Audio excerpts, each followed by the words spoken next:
What's going on, ladies and gents? Sly here, and thanks for watching my N7 Day recap video. Now, usually my channel covers different type of game reviews, Destiny, and The Division. But back in the day when I was injured playing football, I came back to the US for surgery. And during my numerous times under the knife, I went from being a casual gamer to a pretty hardcore one. During my many months of downtime when I was stuck in bed or unable to walk, I started looking for lots of games, and that's when I found Mass Effect. I tried it, and believe it or not, I really wasn't into it at first. The 360 was pretty new, and I was all about Halo back then. But after a few months of Halo, getting tired of that, I wanted to try something different, so I popped in Mass Effect for a second time and decided to give it a real chance. And guys, that's all it took. Luckily, I got into Mass Effect about a few months before the second one was hitting the market. So after playing non-stop, the second one sealed the deal for me. Now, while I loved all the games, everyone knows that the second game was amazing. The better graphics, the new classes, the biotics, weapons, everything about it was better for the most part, and I stuck with it for a very long time. Mass Effect 3, in my opinion, guys, was a pretty damn good game. A little different feeling, a lower, somber, more depressed mood, but again, graphics were better, voice acting had inched its way back up there, and small improvements all over the place made a big difference in the entire game. Now, we all know the ending, of course, but in reality, it wasn't really that bad. The DLCs, along with the extremely thick and powerful story attached to them, makes Mass Effect what it is to this day. Now, there was no other sci-fi game that could deliver the feeling quite like Mass Effect could. Every alien had a home planet, which you visited, and a capital city, which you've flown by. Like Star Wars and Star Trek, all the technology had a codex entry, where sometimes you had a second guess if what you were reading was indeed fiction or fact. It was meticulously created, and every angle was covered. You were completely enthralled and transported into this carefully crafted world. The amount of dialogue, the friendships, the unique abilities, and this universe Mass Effect created is the reason why I am still a hardcore gamer today.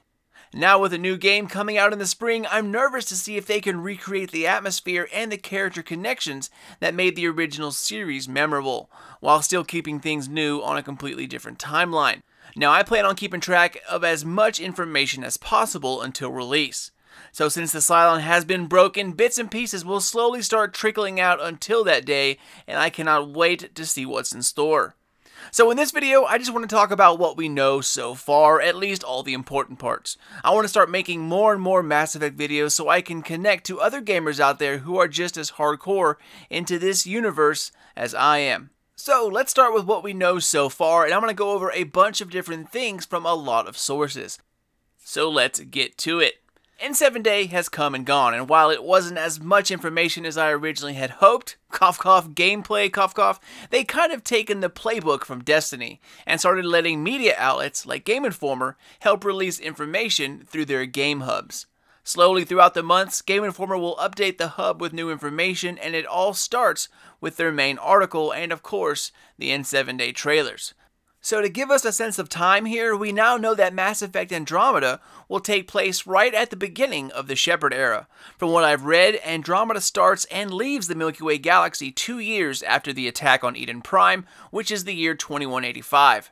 We're assuming it's around the same time Shepard is declared dead or being rebuilt by Cerberus. The backstory suggests that they are unaware of the huge imminent invasion, but this does take place after Sovereign's initial attack on the Citadel. So in its wake, the Council races have started a project to search for habitable planets in a completely different galaxy. This, of course, is the Andromeda Galaxy, and the project is known as the Andromeda Initiative. Humans, the now confirmed Turians, Salarians, Asari, and possibly the Quarians and Krogan carried by separate smaller ships set out to find a new home in the distant galaxy. These huge arc ships are built in space, and they will be the long-distance vessel for the different races. Each race will have their own arc, and aboard it there is a highly trained leader known as the Pathfinder, which is the character we get to play. Now, we don't know how many people in total will be aboard the human arc or the alien arcs, but we do know that the Pathfinder's family, the Ryder family, will be joining their father on this mission. The father's name is Alec, and his kids are Scott and Sarah. I'm assuming you start the game off as the father, but we really don't know how this will all work. From what I've gathered, you start off as Daddy Ryder, Alec, and then at the start of the campaign, something happens to him which leads to the son or daughter taking charge. Depending on who you choose, of course, they end up becoming the new Pathfinder. So one thing I've been trying to piece together, guys, is how we see Krogan, Asari, Solarians, and a few others in all these trailers, but yet we're aboard an all-human Ark vessel, which by the way is known as the Hyperion. Also, according to Game Informer, the Ark arrives at an unknown location and it loses contact of the other Arks. So this is not only how you start exploring, but also how you meet the new enemy of the game, an alien race known as the Ket. So there are these smaller Nexus ships that arrive before the Arks, and they contain all type of different races. But that doesn't really make sense to me, guys. I mean, why have all these Arks full of just one race if there are already ships with multi-species crew? I mean, hopefully some clarification later on will follow it up. Now in terms of fighting, a lot of familiar weapons will return. You can see here the Carnifex hand cannon as well as the Avenger. We're going to have our old biotics back, but with new alien technology from the Ket and things that we scan, we'll be able to create new weapons of war, including armor and melee weapons. Your personal ship is now called the Tempest. You can see it right here. It's basically the new Normandy. According to Game Informer, everything is meant to be seamless here. From choosing a destination on the galaxy map, to flying into orbit, then getting ready in the cargo bay, grabbing your weapons, and then hitting the planet in the new Mako rover called the Nomad. Basically, it's Mako version 2, what the Mako would have been and wanted to be if the original Mass Effect team had today's technology and game engines. It's still a third-person shooter with a dynamic cover system. The only thing I'm not sure of in terms of battling is how they're handling biotics and soldiers. There are no longer such things as classes like soldiers, infiltrators, etc. Apparently, we're going to be able to mix and match different tech and biotic powers with different weapons. However, once you progress deeper into the leveling system, you can then specialize as a Vanguard or Adept, maybe even perhaps Shock Trooper. So it will be nice to get a little more detail on how that will all come together without, choosing a particular class. One big question that was answered had to deal with companions, friends, family, and romance. Apparently, they have made huge strides in character companionship and romance. I remember reading somewhere that the character who has the least amount of lines in Mass Effect Andromeda still has more lines than the character who had the most amount of dialogue in Mass Effect 3. So that's saying something right there, guys. There will be tons of dialogue and also tons of options. They will also be doing away with the Paragon Renegade meter and its options, something I wish they would have continued doing, but according to BioWare, they wanted to not make people choose or corner them into a wrong choice or decision with no way out. Now, I kind of disagree with this. I think the difficult choices, knowingly or unknowingly, make Mass Effect what it is. Now, hopefully they didn't just completely go middle of the road in every conversation. I doubt it, but we'll see how that gets handled. The last thing I wanted to talk about was exploring. So in previous games, we could fly throughout the entire Milky Way galaxy, but in Andromeda, we're stuck within the Helios cluster. That is just one system within the Andromeda galaxy. Since there aren't relays this time around, or at least we think, I'm guessing that's the reason we're limited to just one region of space instead of the entire galaxy. But even with just one system, that still leaves a lot to explore.